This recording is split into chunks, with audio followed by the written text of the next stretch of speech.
I came here alone, and 8 strangers made sure I survived the night.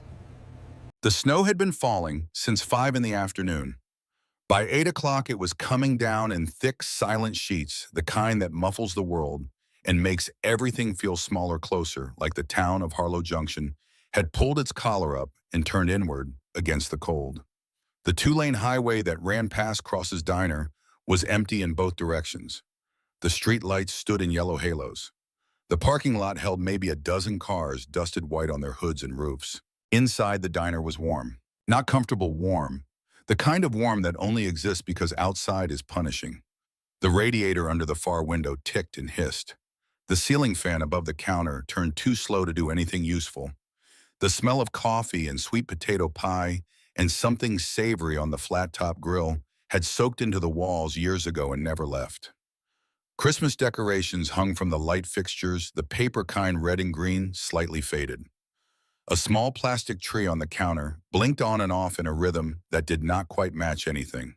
Ruth Cross stood behind the counter with a dish towel over one shoulder and her arms crossed, watching the room the way a woman watches a room she has owned for 22 years. She knew every face. She knew who took their coffee black and who needed 3 sugars. She knew which booths had a wobble in the table leg and which seat by the window got the draft when the door opened. She knew booth 9. Booth 9 was in the far corner, near the window that faced the parking lot and the highway beyond it. It had a crack in the vinyl on the left side, the side that faced the wall that somebody had patched with electrical tape sometime around 2011 and never properly fixed.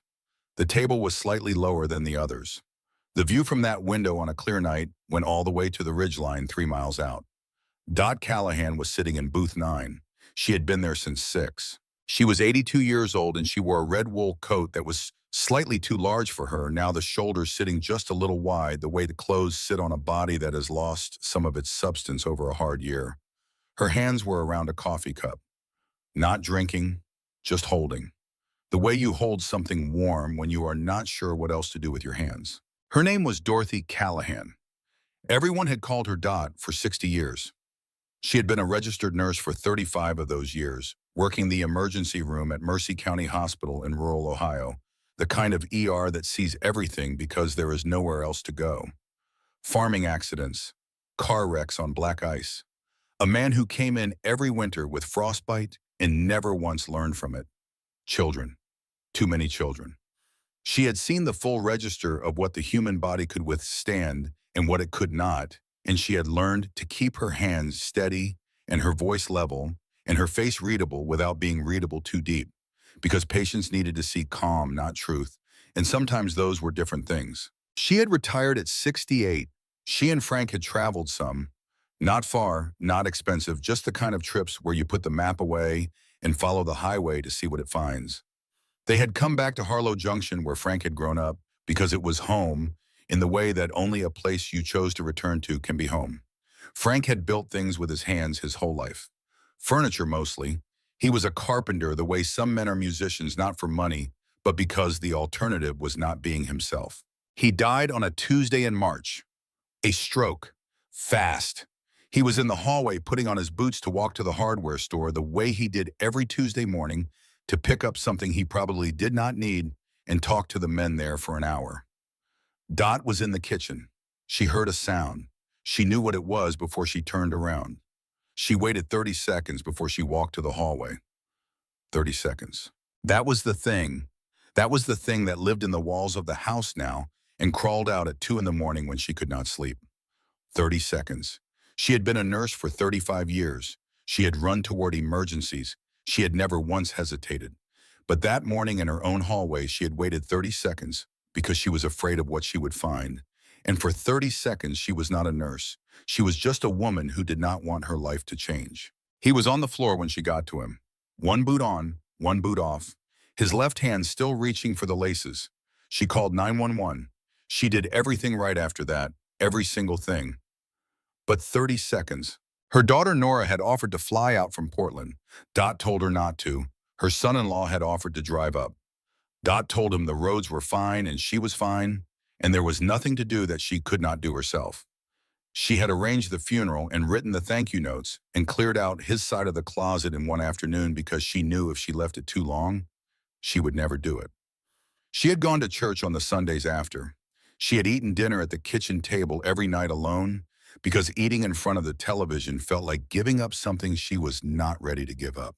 She had not cried, not once, not at the funeral, not in the empty house, not when she found his handwriting on the back of an envelope in the kitchen drawer, just a grocery list, eggs and coffee, and the kind of crackers she did not even like, but he always bought. She had not cried because she understood in some deep and cellular part of herself that the grief was enormous, larger than she had room for right now, and if she let it in all at once, it would take her with it.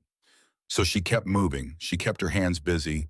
She held the cup and did not drink and watched the snow fall on the empty parking lot and told herself this was fine. This was what you do. You show up and you sit in the booth and you get through the night. It was Christmas Eve. She had come to Cross's Diner on Christmas Eve for 31 years. Always this booth, always with Frank. They would split a pot of coffee and a slice of Ruth's sweet potato pie and sit for 2 hours talking about nothing urgent and everything real. About the kids when they were young, about trips they meant to take, about the neighbor's dog and whether the winter was worse this year than last and what Frank was building in the garage and whether Dot's knee was going to need looking at in the spring. Small things, the architecture of a life built together. She had put on the red coat because Frank said it made her look like she was going somewhere important. She had driven herself through the snow because she was not the kind of woman who stayed home. She had sat in booth 9 and ordered coffee and watched the families come and go and stirred her cup until it went cold twice. And Ruth had refilled it and squeezed her hand and asked if she was all right, and Dot had said she was fine. She was not fine. But that was between her and the window. Ruth had turned the radio up a little around 7, the holiday station, something instrumental that nobody was really listening to but that filled in the silence between conversations. The diner had thinned out by 8. Most of the families with young children had already gone hurrying home to get kids into pajamas and set out cookies and pretend to believe in things. Maybe 10 people left. A couple at the counter. A man eating alone by the door. 2 teenage girls splitting a milkshake in booth 3. Dot watched the parking lot. She was watching because looking at the inside of the room made her feel the absence too specifically. Out there, the snow fell on everything equally, on the cars, and the asphalt, and the highway, and the ridge 3 miles out, and it asked nothing of her, and she could just look at it. That was when she heard it. It started low below the threshold of the radio, a vibration more than a sound at first. She felt it in the booth seat before she heard it through the glass. Then it became a sound, deep and rhythmic. Multiple engines not passing through, but slowing, turning, rolling into the lot. The headlights came through the window one by one, cutting bright arcs through the falling snow, and then they stopped. She counted them without meaning to. 8. 8 motorcycles in a row along the front end of the diner engines, going quiet one after another, like instruments in an orchestra setting down. The snow kept falling. For a moment, nothing moved. Then they started getting off. She could see them through the window. Big men, heavy coats and leather vests worn over them, the vests with patches on the back that she could not read from here but could identify by type. They moved the way men move when they have been on the road for hours, stretching slowly, rolling shoulders, stamping boots against the cold. Their breath came out in white clouds. The snow was settling on their shoulders. The door opened. The bell above it rang, the small one that Ruth had hung there years ago, and the cold air came in with them, and every head in the diner turned without anyone deciding to turn. The man who came in first was the largest. He stood somewhere around 6'2", 6'3", with a beard that came down to the middle of his chest and hands that belonged on someone who had been working with him since the age of 15. He wore a leather vest over a heavy flannel shirt, and the vest had a patch on the back that read something Dot could not quite read from this angle, but the shape of it was familiar. The style of it, the kind of patch that people in certain rooms reacted to in certain ways. He was not young, 45, maybe 50. There were lines around his eyes that came from squinting into wind and weather for decades, and something else in his face that she recognized from the hospital, the particular quality of exhaustion that is not physical, but the other kind, the kind that sleep does not touch. Behind him came 7 more. They filled the doorway one by one and then spread out into the entrance area, and the diner, which had felt adequately sized 30 seconds ago, suddenly felt smaller.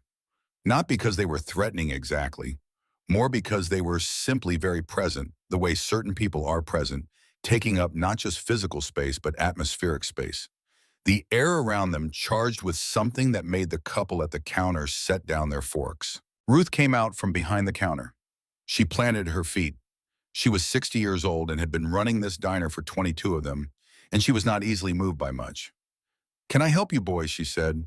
Not rude, not warm, direct. The way you speak when you own the room and want someone to know it without you having to say so. The big man looked around. He took in the booths, the decorations, the little blinking tree on the counter, the remaining customers sitting very still. He was doing the same kind of reading that Dot had done her whole career, the fast, accurate read of a room taking inventory. And then his eyes moved to the far corner. They found booth 9. They found Dot. She did not look away. She had been looking at him since he walked in. 35 years in an emergency room had given her the ability to assess a person in about 4 seconds. Not judge them, assess them, and what she saw when she looked at this man was not what the couple at the counter was seeing. They were seeing the patch in the beard and the size of him, and their brains were running calculations about threat. She was seeing a man who had not slept in 3 days. She could see it in the skin under his eyes, in the set of his jaw, and the way he held himself upright, but with effort, the way a person holds themselves when they are running on something other than rest. She had seen it on night shift nurses, on fathers in waiting rooms, on people who had received news they had not yet figured out what to do with. He crossed the diner and walked to booth 9 and pulled out the chair across from her and sat down. He did not ask permission. He did not introduce himself. He did not explain. He just sat. The diner held his breath. Dot looked at him. He looked at her. He was close enough now that she could see his eyes clearly. Dark, steady, carrying something heavy behind the steadiness. "You look like a man who has not slept in 3 days, she said. His expression did not change. Not surprise, not offense. Something shifted slightly in his face, the almost invisible shift that happens when something accurate lands. "My mother died," he said. His voice was low, not quite steady. 48 hours ago. Dot did not say she was sorry. She had been a nurse long enough to know that those words, no matter how genuinely meant, landed on grief like a hand on a bruise. She held his eyes for a moment. Then she said, "Well, I suppose you had better sit down properly then, because I have been alone since 6, and my coffee has gone cold twice, and I think we could both use the company." Something happened in his face, just the corners of his mouth, a fraction of movement, not quite a smile, but the shape of where one might go. He turned and made a gesture to his crew. They came. Slowly at first, checking the room, checking him, and then they came. They pulled chairs. They pushed a second table against the first to make room. A couple of them had to turn chairs sideways. Within 5 minutes, booth 9 had become something else entirely, a cluster of tables pushed together in the corner. 8 large men in leather arranged around them, and an 82-year-old woman in a red coat at the center. Ruth watched from behind the counter for exactly 6 seconds. Then she picked up the coffee pot and came over. His name was Axel Boone. He had been riding with the same chapter for 22 years. He had grown up outside Syracuse in a town that had a paper mill that employed everyone until it did not. His mother, Helen, had lived in the same house she had lived in for 40 years. She had called him every Sunday. He had a number of things he would have told her when he got around to it, and now he would not get around to it. And the house was full of her things and her smell and the particular absence of a person who had always been there and now was not. And he had gotten in his truck and then gotten on his bike and ridden because being still was not possible. The man to his left was Wade Slater, 44, big-shouldered, quiet in the way of someone who has decided economy of words is wisdom. He had a daughter named Lily, 17. They had not spoken in 4 years. Her mother had ended the marriage badly, and the telling of it had been one-sided in the way that ending a marriage badly tends to be, and Lily had believed what she was told because she was 13, and 13-year-olds believe their mothers as they should. He had a photograph in his wallet behind his license. It was creased down the middle from being folded and unfolded. He pulled it out when Dot asked him about family, A direct question, no preamble, the kind of question a nurse asks, and he set it on the table. Dot looked at it. The girl had her father's eyes. The shape of them, the dark color. Write her a letter, Dot said. Not a text. Sit down and write her a letter and say what you need to say. People keep letters. They put them in drawers. A text disappears into a phone and gets buried under 100 other things.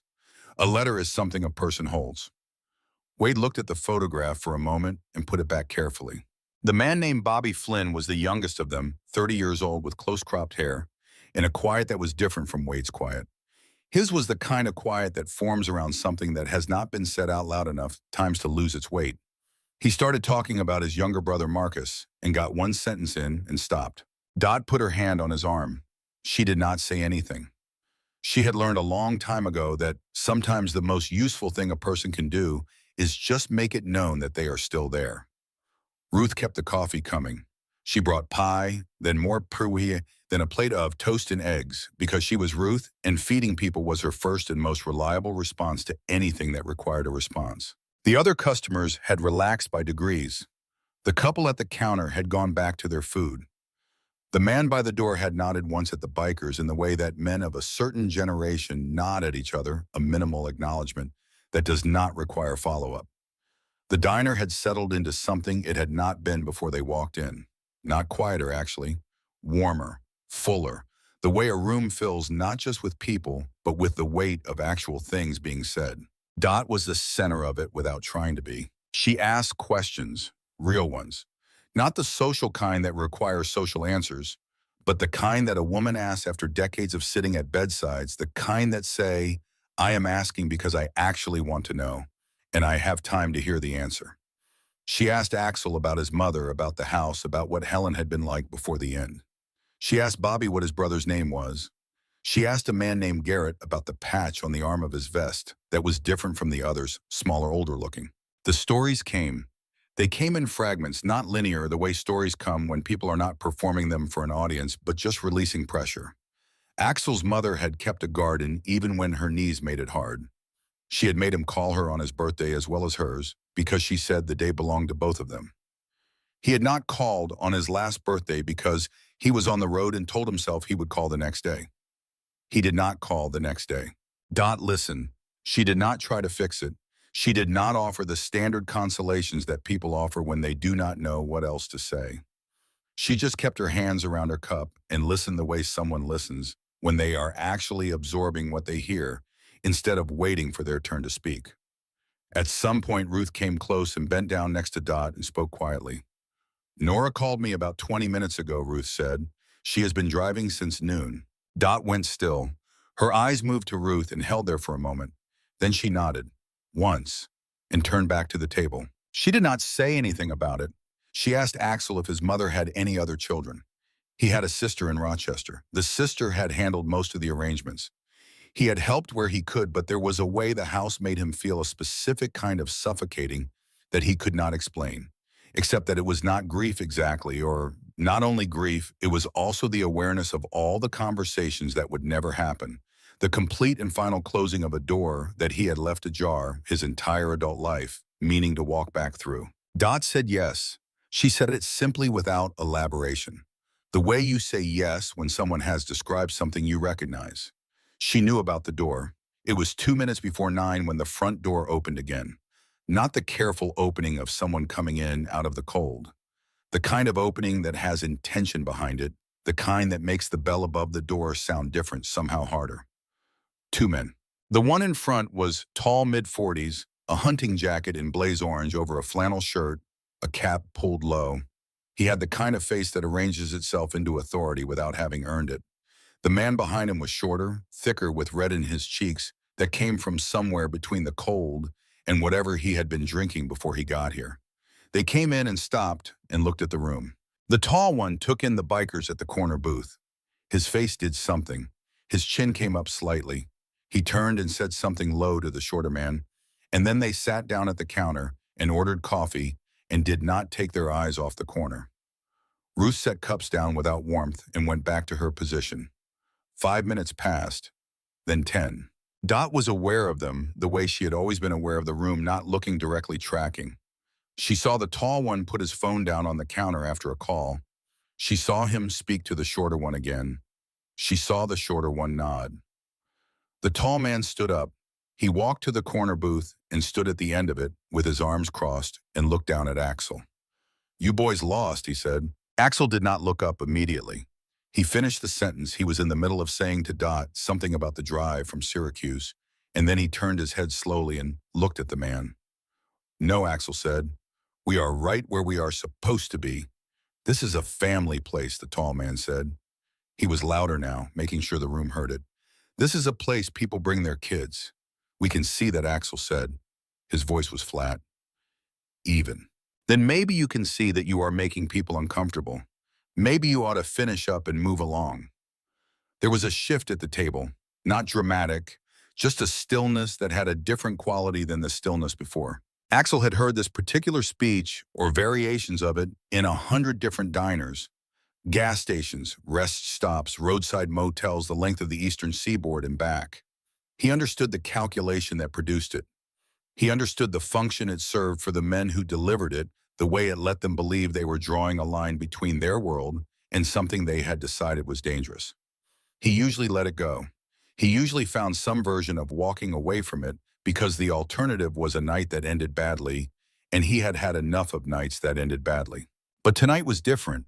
Tonight he was sitting with a woman who had driven herself through a snowstorm on Christmas Eve because she could not face the alternative. And he could see in her face that she had been alone for a long time, in a way that was going to get worse before it got better, and he was not going to let some man in a hunting jacket decide who belonged in this room tonight. He started to stand, and then Dot put her hand on his wrist. Her fingers were thin. There was no physical power in the grip, not the kind that stops a man Axel's size. But there was something in it, the quality of it. He stopped. Dot looked at the tall man. Her back was straight. Her voice, when it came, was quiet and entirely without heat, which was the thing that made every person in the room understand immediately that she was not afraid of him, not even a little. "You said these men are not the right kind of people for this place," she said. The tall man blinked. He had not expected to be addressed directly. He had not expected her to be the one to address him. She continued. "I spent 35 years in an emergency room in Ohio," she said. "Rural county hospital. We had 14 beds in the ER and no trauma center for 40 miles in any direction." She paused. Not for effect, just the way a person pauses who has decided to say something they have been thinking for a long time. "Every person who came through those doors," she said, "came because something had gone wrong. Car accidents on rural highways at midnight. Farming equipment that took a hand or a forearm. Children with fevers their parents had waited too long on because the copay was more than they had. Men who had been in fights. Men who had done things they were not proud of, and things had come back around to them." She stopped. "I never," she said, and her voice was clear and even, and every word landed like something solid being set down on a hard surface. "I never once in 35 years looked at the person coming through my door and decided before I touched them whether they deserved what I was about to do for them." She looked at the tall man steadily.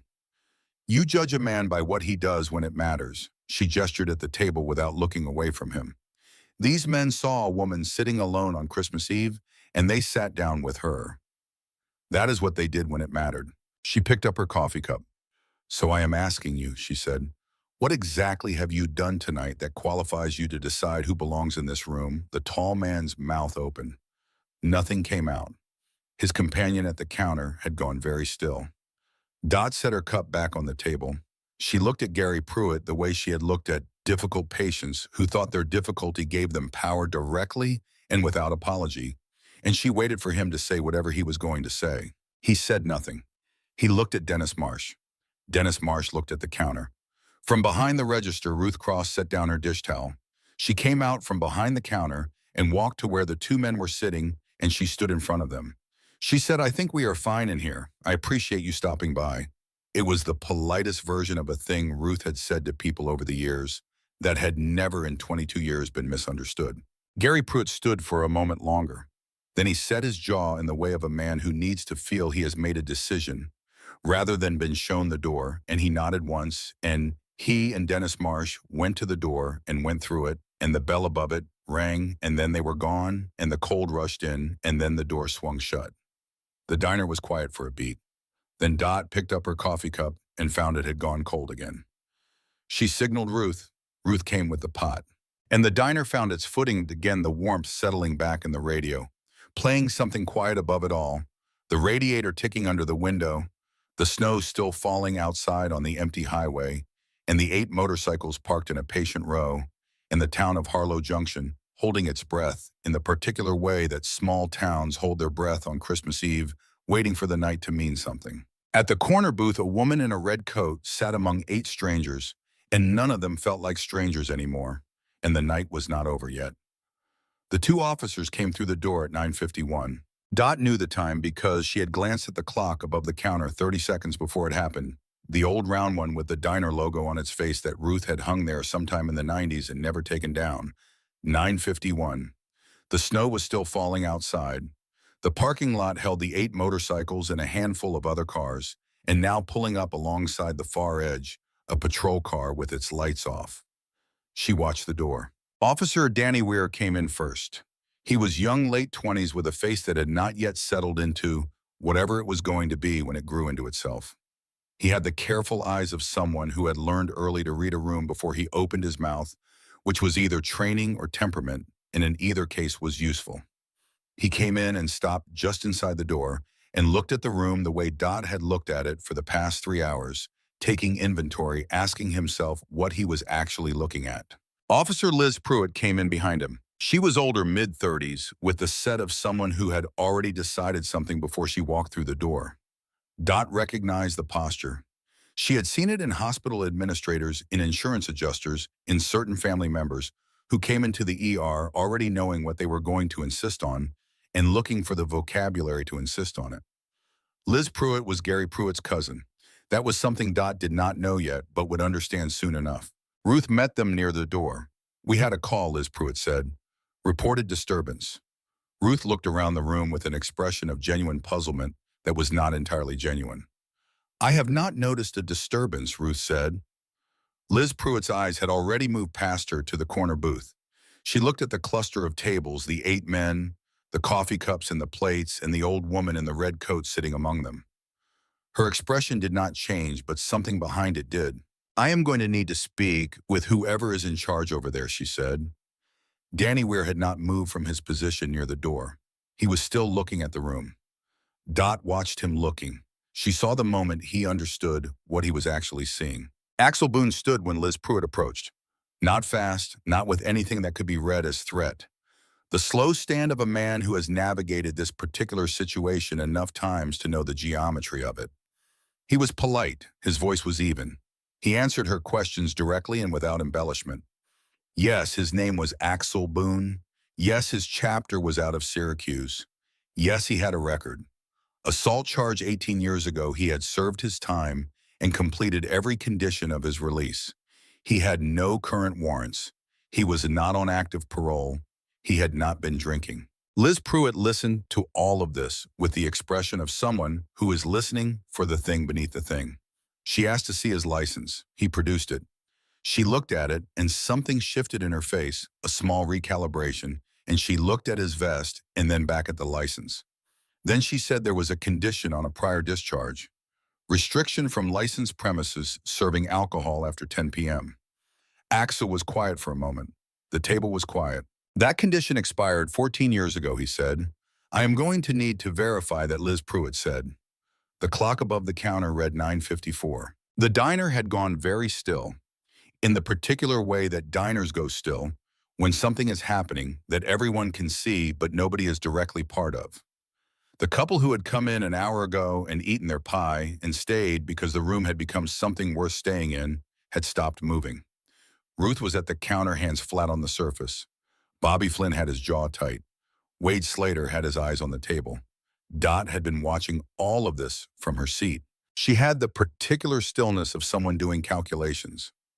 She stood up. She did not do it quickly. She pushed herself up from the booth seat the way she had been pushing herself up from chairs for the last few years. One hand on the table edge, deliberate, and she stood. And she looked at Officer Liz Pruitt, and she looked at Danny Weir, who was still standing near the door, and then she looked at Liz Pruitt again. She said, "Officer, does this establishment have a liquor license?" Liz Pruitt looked at her. There was a pause. "That is not what I asked," Liz Pruitt said. "I know what you asked," Dot said. "I am asking something else." She turned to Ruth. "Ruth, does Cross's Diner hold a license to serve alcohol?" Ruth said, "We serve coffee, pie, eggs. We have never applied for a liquor license in 22 years. Dot turned back to Liz Pruitt. "Whatever the original condition of any prior discharge," she said, "the restriction you are describing would apply to a licensed premises. A diner that does not sell alcohol is not a licensed premises by that definition." She paused. "I worked in healthcare administration for the last 8 years of my career. I read more legal language than I ever wanted to. I could be wrong, but I do not think I am." The room waited. Danny Weir had moved without appearing to decide to move a few feet closer to the center of the room. He was looking at Dot with an expression that was difficult to read and then was not so difficult to read. Liz Pruitt looked at the clock. She looked at Axel Boone. She looked at Dot. She said, "I am still going to need to run this." "You do what you need to do," Dot said. She sat back down. She picked up her coffee cup. "While you are doing that," she said, "perhaps you would like a slice of pie. Ruth makes a sweet potato pie that I have been eating for 31 years, and it has never once been wrong." Something happened at the corner of Danny Weir's mouth. He turned away to hide it toward the door and stood there with his back to the room for a moment. Liz Pruitt went to make her call. She stood near the counter with her radio, her voice low. The diner breathed again slightly. Not fully. The clock read 9:56. Ruth appeared at Dot's elbow with the coffee pot. She refilled the cup without being asked, and she bent down and said very quietly, "Nora just texted me. She is en route 9, 20 minutes out." Dot wrapped her hands around the fresh cup. The warmth came through the ceramic. She did not answer Ruth directly. She said, "Bring that pie out for the officers. Both of them. The good plates." Ruth went. Axel had settled back into a seat across from Dot. The table was quieter than it had been. The lightness that had been building over the last 2 hours had not disappeared, but it had shifted, weighted down slightly by the presence of the situation, the way weather changes the feeling of a room, even when you are inside and cannot feel it directly. Axel looked at Dot. "You did not have to do that," he said. Dot set her cup down. She said, "I spent 35 years making decisions about what I did not have to do. It is a habit I never found a use for." He was quiet for a moment. Then he said, "My mother used to say something like that.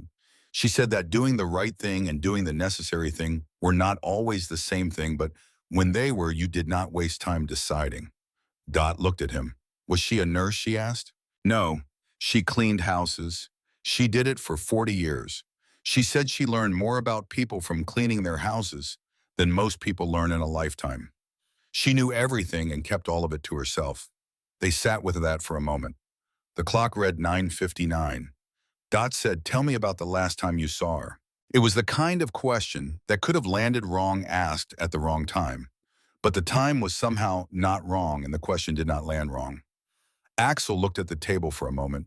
He turned his coffee cup a quarter turn. He said it was in September he had ridden up for a weekend. She had made a roast. She always made a roast when he came. He had fixed the gutter on the back of the house that had been pulling away from the fascia for 2 years, and she had stood in the backyard and told him he was doing it wrong, and then when he was done, she had told him it looked fine. They had watched the news after dinner and disagreed about something, and then agreed about something else, and he had left Sunday afternoon meaning to come back at Thanksgiving. He had not come back at Thanksgiving. He did not say why. He did not need to. Dot said she knew you loved her. Axel looked at her. "People are not always good at saying the things they mean to say," Dot said.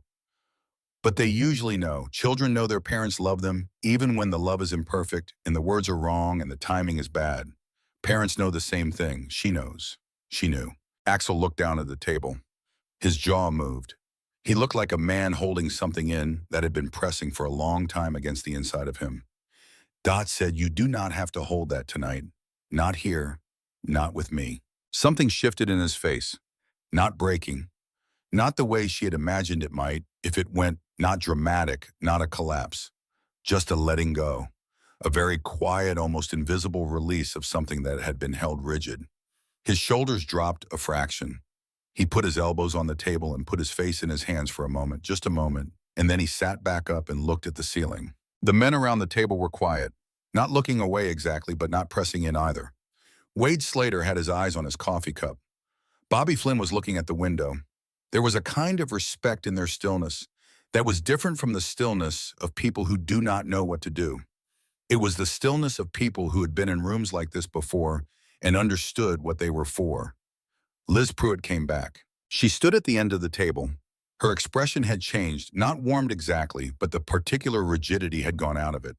She said the condition on the prior discharge expired 16 years ago. There is no current legal basis for my concern. Axel nodded. Liz Pruitt stood there for another moment. She looked at the table, at the coffee cups and the pie plates at Dot in her red coat. Something moved across her face that was harder to name than the rigidity had been. She said, "I apologize for the interruption." She went to the counter and sat down. Ruth put pie in front of her without comment. After a moment, Liz Pruitt picked up the fork. Danny Weir came to the table. He did not come as an officer. He came the way a person comes when they want to be somewhere and are still figuring out the reason. He stood at the edge of the booth cluster, and he said that was a good argument. Dot looked at him. It was not an argument, she said, it was a fact. Danny Weir almost smiled again. He said, "Mind if I sit down?" Dot moved her coffee cup an inch to make a gesture of room, and Danny Weir pulled over a chair and sat. His name was Danny Weir. He was 28. He was from a small town in central New York, the kind of town that had a main street with 3 things left on it. He had joined the department 4 years ago because the alternative had been the factory that had already laid off half his graduating class.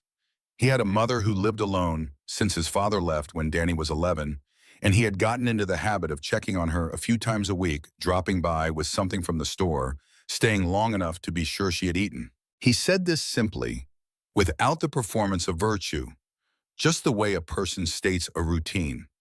Dot listened. She asked him if his mother was alone tonight. Danny said she was having dinner at her sister's. He said it with the relief of a person who has arranged for someone else to not be alone and can rest in that for one night, Good Dot said. The clock above the counter said 10:15.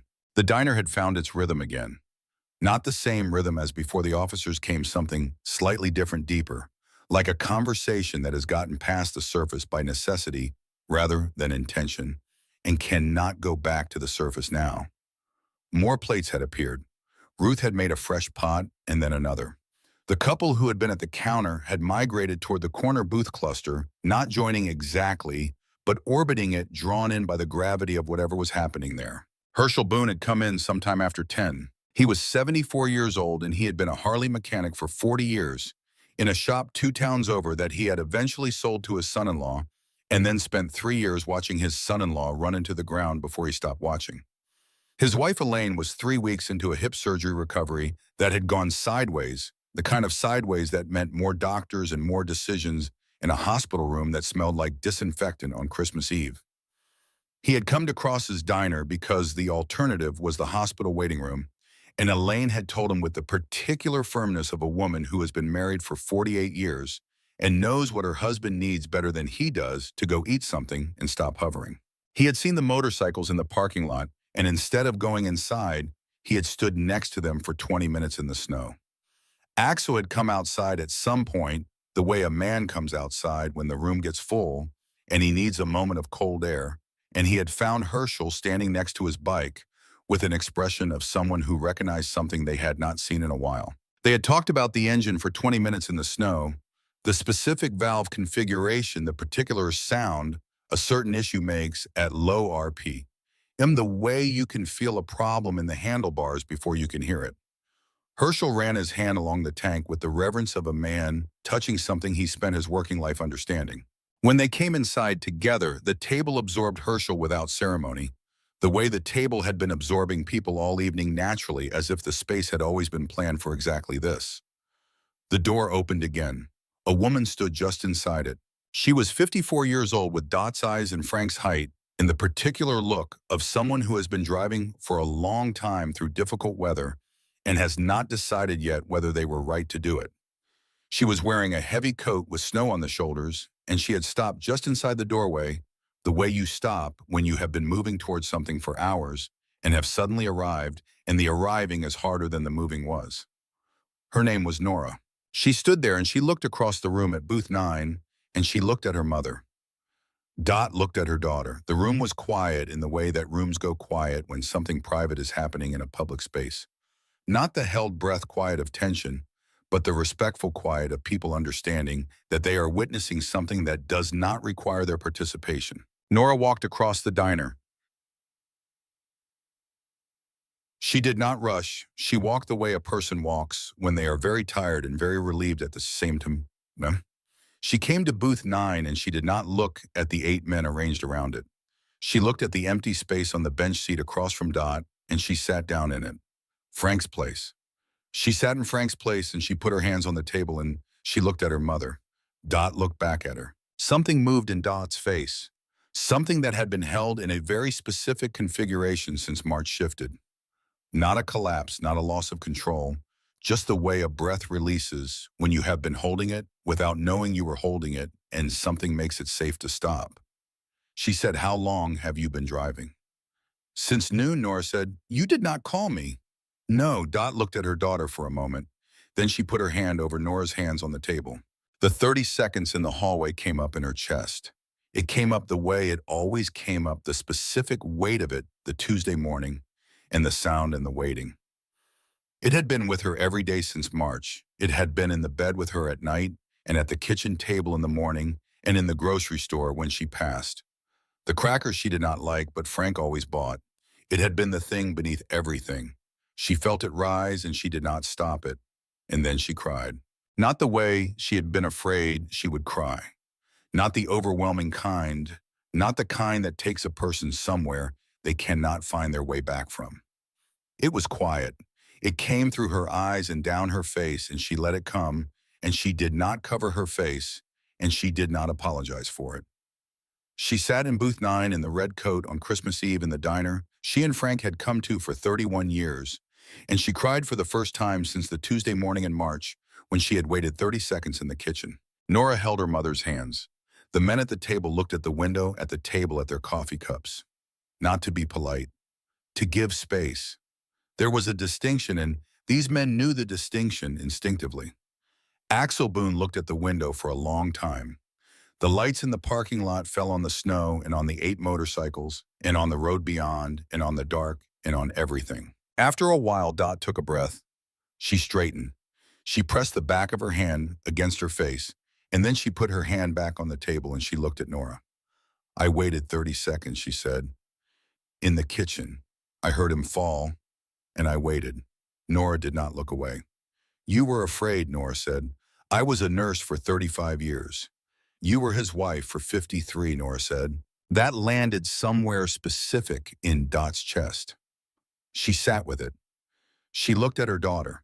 She looked at the woman Frank had driven to the hospital to have, the one he had taught to change a tire and build a shelf, and had cried at her wedding when he thought no one was watching. After a while, she said he would have liked tonight. Nora looked at the table at the men at Ruth Cross behind the counter. She said, "Tell me." So Dot told her. She told her about Axel coming in and sitting down.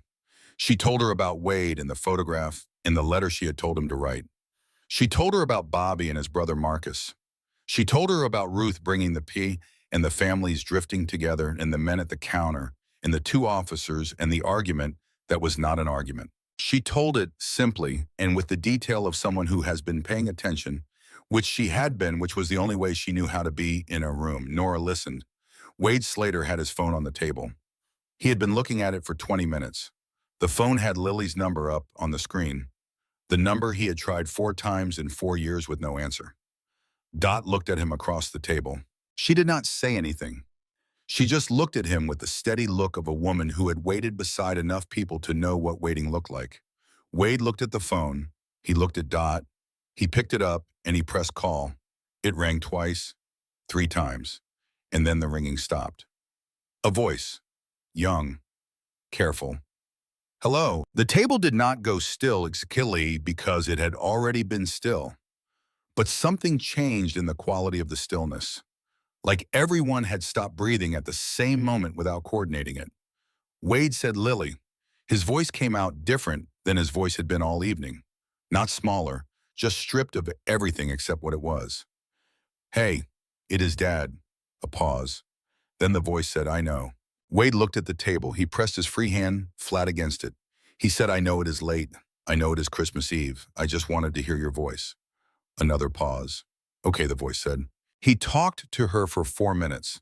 It was not a long conversation, and it was not an easy one. There were silences in it that stretched, and he did not try to fill them all. He said he hoped she was doing okay. He said he did not need her to say anything she was not ready to say. He said he was going to write her a letter. He said it like it had just become something he was certain about, which was because it had. She did not say much, but she did not hang up. When the call ended, Wade set the phone down on the table and looked at it for a moment, and then looked at Dot. She just looked back at him. She did not say anything. There was nothing to say that the look did not already contain. The clock above the counter said 11:20. The snow outside had eased the thick falling of earlier, settling into something lighter and steadier, the kind that might go on all night without becoming a problem. The parking lot was white and smooth except for the tracks of people coming and going. The 8 motorcycles stood in their row. Ruth had turned the radio down, but not off. Something was playing that nobody had chosen, but that fit the room the way music sometimes fits a room without trying. Dot looked around the table, at Axel with his coffee and the grief he had set down for a few hours without losing it, at Wade with his phone and the 4 minutes that had been 4 years in the making, at Bobby who had said what he needed to say and was sitting in the particular quiet of someone who has been carrying something a long way and has finally set it down in a place that felt safe enough, at Danny Weir who had come in as an officer and was leaving as something else, though nobody would have called it that out loud, at Herschel who had come in from the cold and found a table that had room for him, at Nora who was watching her mother with an expression that Dot recognized the expression of a child at any age who was watching a parent, and understanding for the first time that the parent was always also just a person. Dot looked at her daughter. She said, "I am glad you came." Nora said, "I was sitting in the parking lot for an hour. I could not make myself come in." "Why?" Dot said. Nora said, "Because I did not know what I would find. I knew you would say you were fine. I was afraid I would believe you." Dot looked at her for a long moment. "I have not been fine," she said. "Not since March." She said it simply the way she had said things her whole life when they needed saying. "But I am better than I was at 6 o'clock." She looked at the room. "I am considerably better than I was at 6 o'clock," she said. They left at 11:43. Not all at once. The way these things end when they have been real gradually, with the reluctance of people who have found something they did not expect to find and are not quite ready to let go of it. Herschel Boone was the first to say goodnight. He shook hands with Axel in the parking lot. A firm grip held a moment longer than a standard handshake, the way men who have talked about engines in the snow sometimes hold a handshake. And then he got in his truck and sat there for a moment before he started it, the interior light on, and then the light went off and the engine turned over and he drove away. Danny Weir put his hat back on at the door. He looked at Dot and said it had been a pleasure, and he said it like a man who means a word that is often used without meaning. He went out and Liz Pruitt followed him, and Dot noticed that Liz Pruitt paused at the door and looked back at the room once, and whatever she was looking for, or whatever she found in that look, she did not say. She went through the door and it closed behind her. The remaining customers had thinned to almost nothing. Ruth was wiping down the counter with the slow, deliberate motion of a woman at the end of a long night who is not in a hurry to finish it. Axel stood, and the others stood with him, the table rising together in the easy, coordinated way of people who have spent years moving in the same spaces. They settled their bills with Ruth, all 8 of them, and Ruth tried to refuse twice and was refused in return. And in the end, she took the money and folded it and put it in the register and did not say what she was thinking, which Dot could see from across the room was something close to what she was thinking herself. Dot put on her coat. Nora helped her with the left sleeve the way she had been helping since March, a small habit that had formed without either of them acknowledging it. They did not speak about it. They did not need to. Dot stood at the booth for a moment before she left it. She put her hand flat on the table. Just for a second, the way you touch something when you are saying goodbye to it, not the table exactly, not the booth, but what the booth had been. What it had been tonight and what it had been for 31 years before tonight. The small civilization she and Frank had built in this corner of a diner in upstate New York 2 hours on Christmas Eve every year. The pot of coffee and the sweet potato pie and the talking about nothing urgent and the holding of hands under the table when he thought nobody was watching. She lifted her hand. She walked to the door. Outside, the cold was immediate and clean after the warmth of the diner. The snow had become the light, steady kind, each flake finding its place without rushing. The parking lot was white and quiet. The streetlights made the snow glow slightly. Everything was very still. The 8 motorcycles were where they had been left in their row along the front of the building. Snow settled on the seats and the handlebars in thin white lines. Dot stood on the step and looked at them for a moment. Then the men started coming out behind her, and the engines started one by one, and the sound of them filled the parking lot deep and steady, like the sound of something reliable. Nora had the car. She brought it around, and Dot got in, and the heat came on, and Dot looked through the windshield at the 8 motorcycles lined up and running in the snow. Axel pulled alongside Nora's window. He made a gesture. Nora lowered the glass. "We will follow you," Axel said. "Make sure you get home." Dot leaned toward the window from the passenger seat. "That is not necessary," she said. Axel looked at her. He did not argue. He just looked at her with the steady look of a man who has made a decision that is not open for discussion, but gently without pressure. Dot looked back at him. "All right," she said. The drive was 4 miles. Back roads, the 2-lane kind that go through the trees and past the dark fields and the occasional farmhouse with its porch light on. The road was snow-covered but not dangerous, the kind of driving that requires attention without requiring fear. Nora drove at an easy speed, and behind them, the 8 motorcycles came in 2 columns of 4, their headlights making a doubled line of light in the dark ahead. Dot watched the road. She watched the dark fields going past, and the trees standing bare and black against the white snow, and the occasional light of a house set back from the road. She watched the way the headlights from behind lit up the snowflakes coming toward the windshield, so they seemed to be rushing at the car. From the dark, she thought about Frank driving these roads. 31 years of Christmas Eve drives home, his hands on the wheel and the radio on something quiet, and the heater running and her in the seat. She thought about the particular quality of being driven home by someone who knows the roads.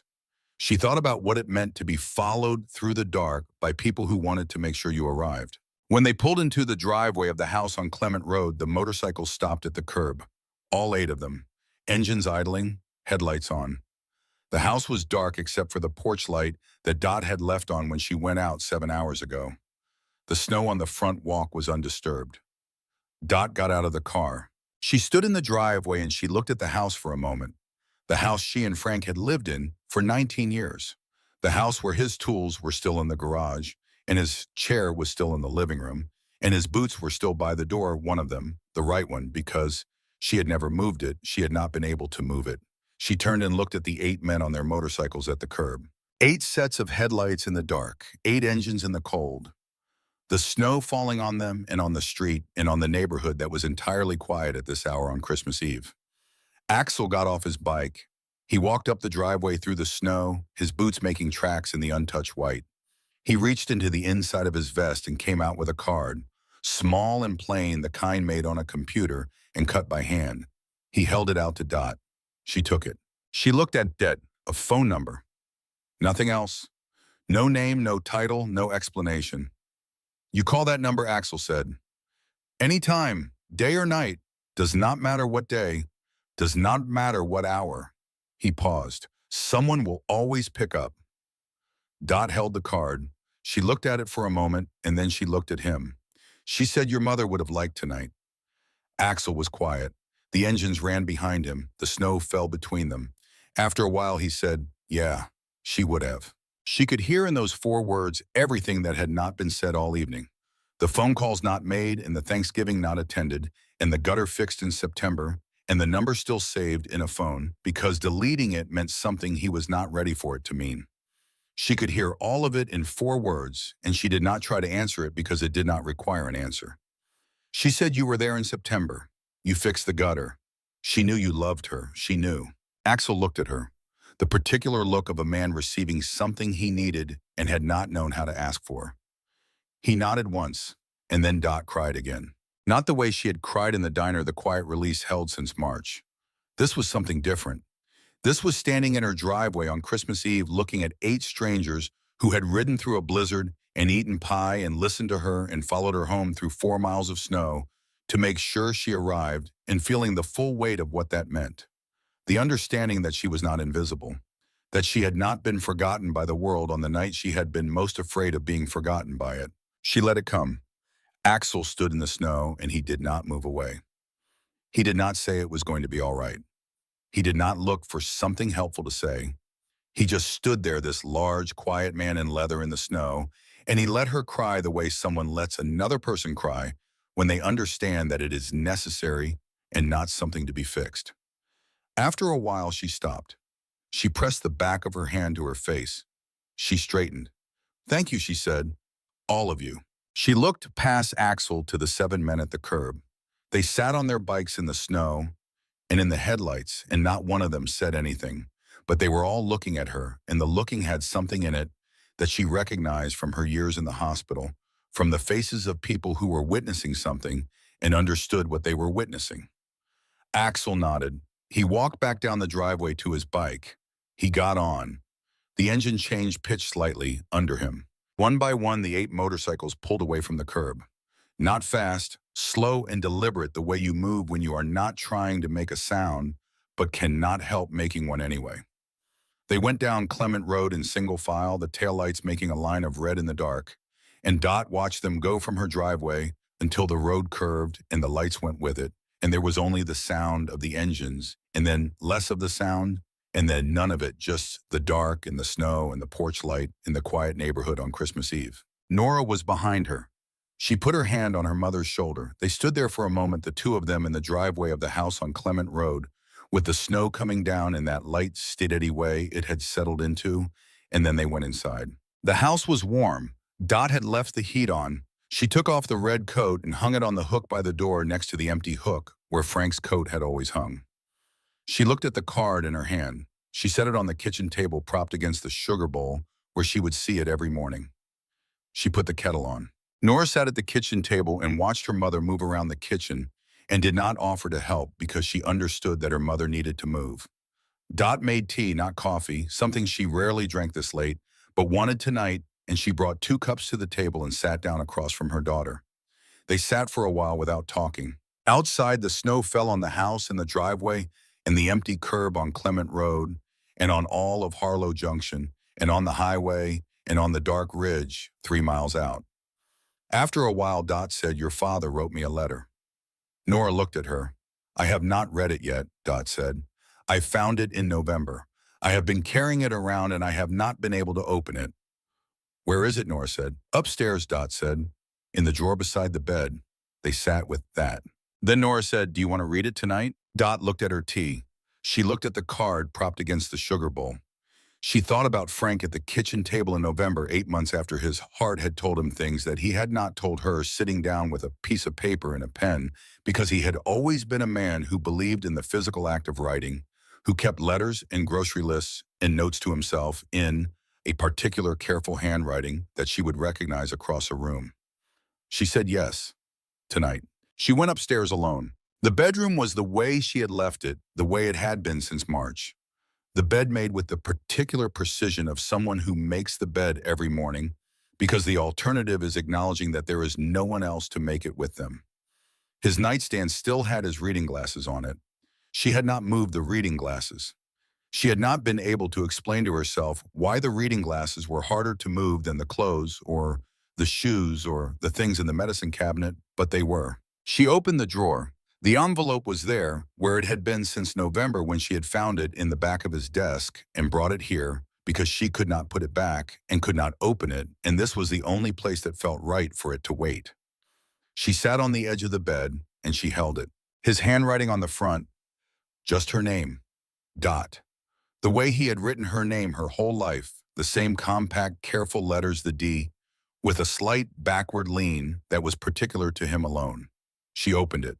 The letter was 2 pages front and back of each, written in his hand, the lines slightly uneven, the way his lines had gotten in the last year when his hands were not quite what they had been.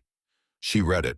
She read it once, and then she sat with it on her lap, and she looked at the window and at the snow on the other side of it, and she did not cry. Not this time, because what she felt was not grief exactly, or not only grief, it was something more complicated. The particular sensation of being known completely by another person, of having been seen clearly for 53 years, of discovering that the person who knew you best had in one of his last acts made sure you would not be alone.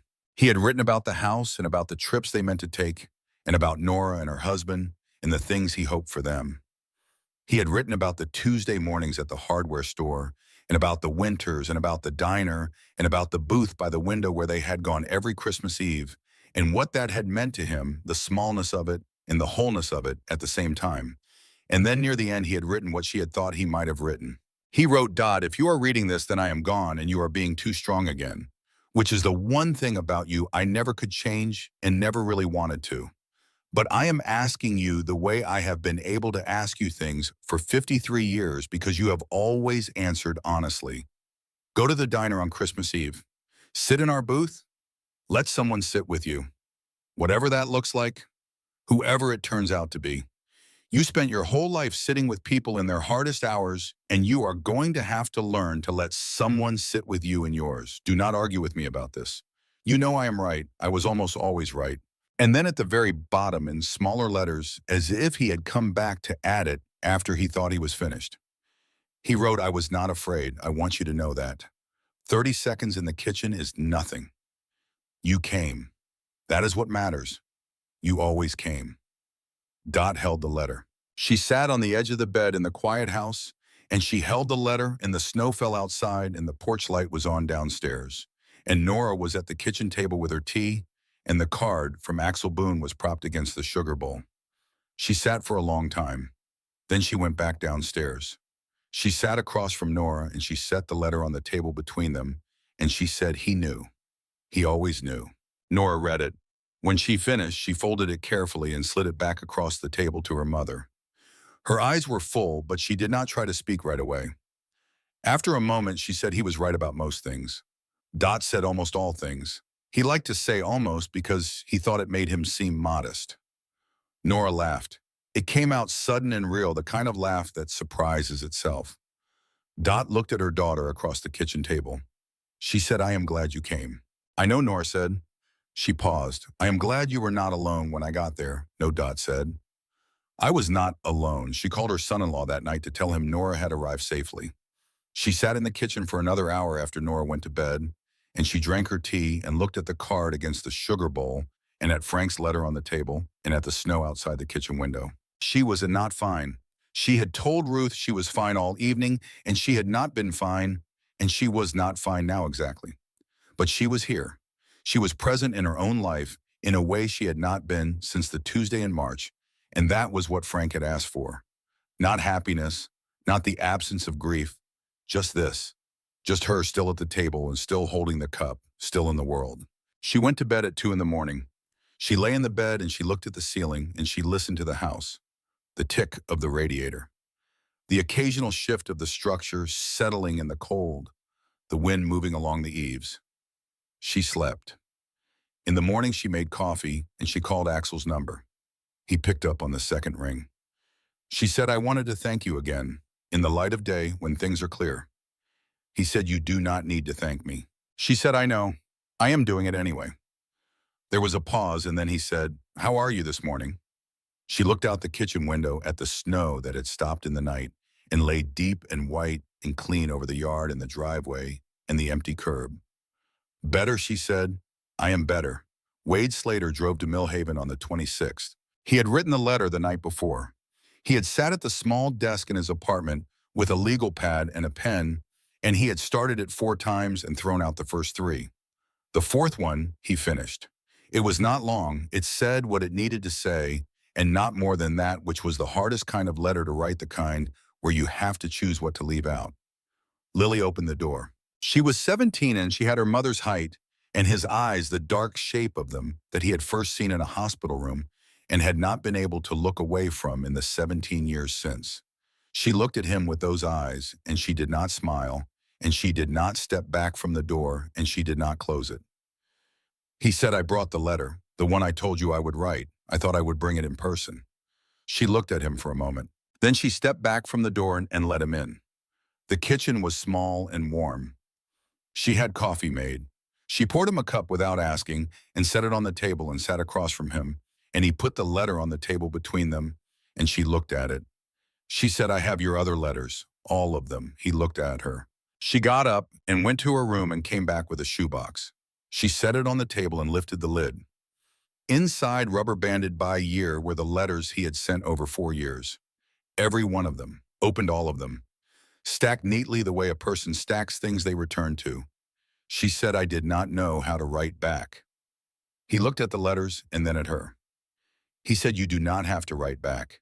You do not have to do anything you are not ready for. But I am going to keep writing." She looked at him with those eyes.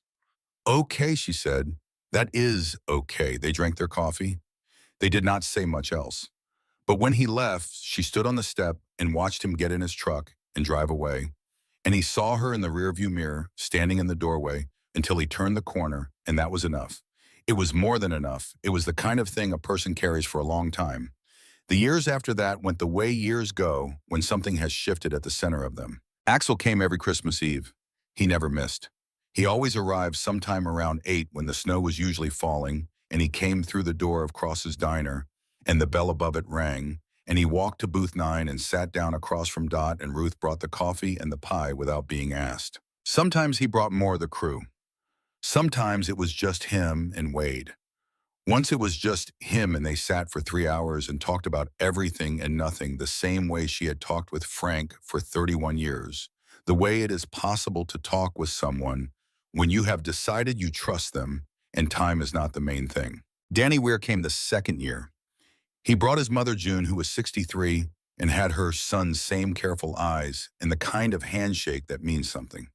She sat in the booth and ate pie and stayed until midnight, and by the end of the evening, she and Dot had discovered they had both worked in healthcare in the same decade in towns 2 hours apart and had opinions about the same things. And she told Ruth the sweet potato pie was the best she had ever had, which Ruth received with the expression of a woman who has been told this for 20 years and still means it every time. Herschel Boone came back.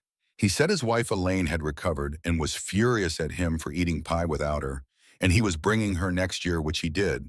And Elaine was exactly the kind of woman Herschel had described, small and sharp-eyed, with opinions about everything.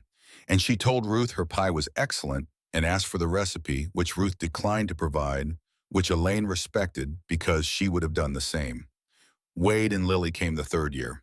They came together, Lily 20 now, and she sat next to her father in the booth, and she was quiet at first, and then less quiet, and by the end of the night, she had made Dot laugh twice real laughter, and Dot did not give that easily. And then on that same third Christmas Eve, Axel arrived later than usual. It was close to 8:30 when the bell above the door rang, and Dot looked up from her coffee and saw him come in. Behind him came a young woman she had not seen before, 21, 22, with a winter coat that was slightly too thin for upstate New York in December, and the particular look of someone who has been crying recently and is doing a careful job of not showing it. Axel came to the booth. He sat down. The young woman sat beside him and looked at her hands. He said, "This is Maya. She is my sister's daughter. Her mother passed in October."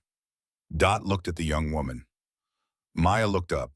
Her eyes were the kind of eyes that had recently learned something very hard about the world and had not yet figured out what to do with the knowledge. Dot did not say she was sorry.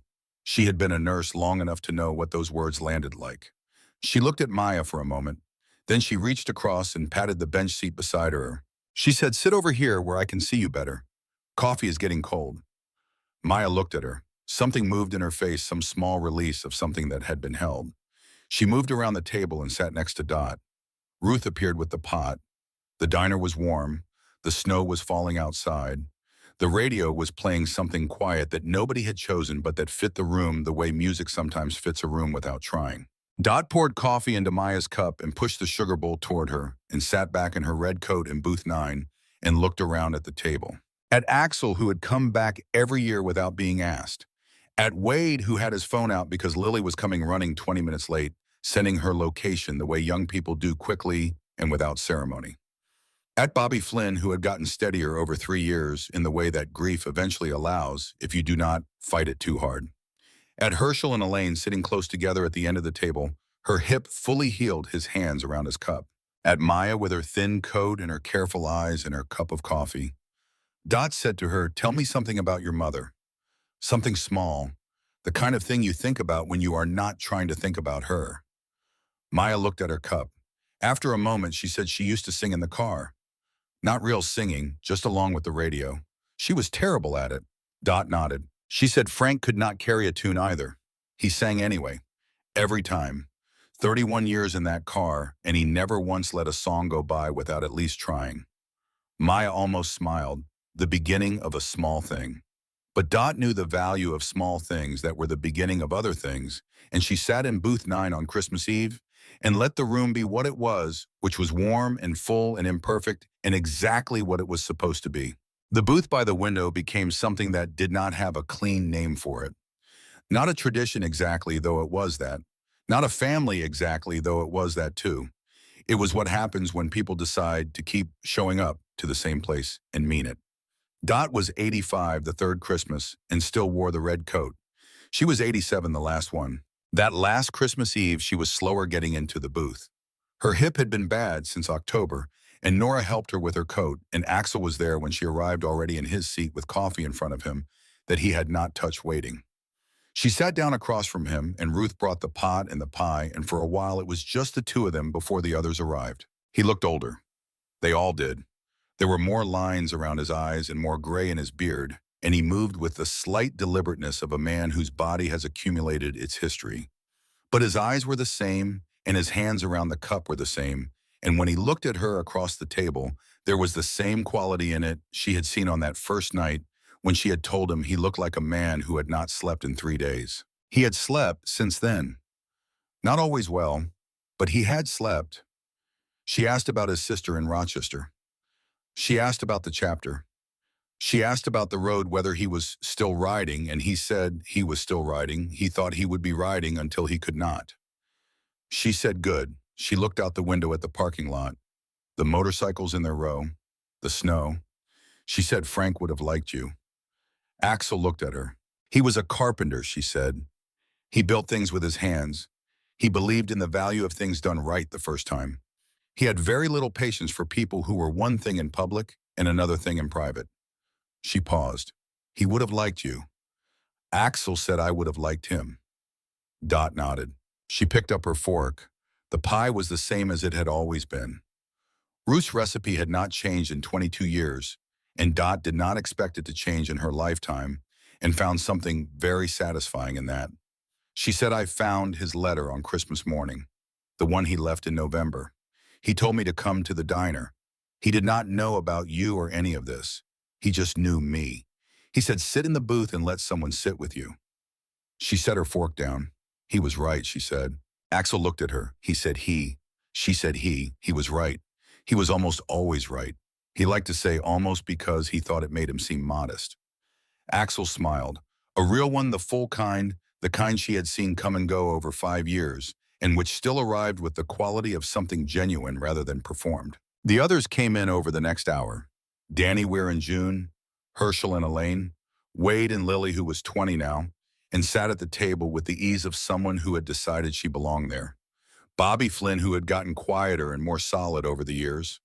Maya, who came back the second year and the third, and this year brought a friend, a young man named Garrett, who was quiet and watchful and reminded Dot of Bobby when she first met him. Nora arrived at 9:15 later than usual, and Dot said there was nothing to apologize for and meant it. The diner was full. At some point in the evening, Dot looked around the booth, and she thought about 6 years ago when she had driven herself through the snow in the red coat because she could not face the house. She thought about Frank's letter and the 30 seconds in the hallway. She thought about 8 engines in a parking lot and a man sitting down across from her without asking. She picked up her cup. She was here. That was what Frank had asked for. That was what he had known she needed. She had come to the booth, and she had let someone sit with her, and she had not said no when the chair pulled out across from her, and Axel had sat down without asking, and she had looked at him and told him the truth. She had stayed. Dot Callahan passed away on a Wednesday morning in March. She was 87 years old. Nora was there. She was in her bed in the house on Clement Road with the porch light on and Frank's reading glasses on the nightstand and the red coat on the hook by the door. She went the way she had lived without making a fuss about it, and Nora said the last thing she did was reach for the reading glasses on Frank's nightstand and hold them for a moment and then set them back. Nora found the card in the nightstand drawer. Plain card, phone number, edges, worn soft from being handled. She called the number. Axel picked up on the second ring. There was a long pause after she told him. Then his voice came, the same low voice, the same quality of steadiness, carrying something heavy. He said, "We will be there." 8 motorcycles were parked outside the church.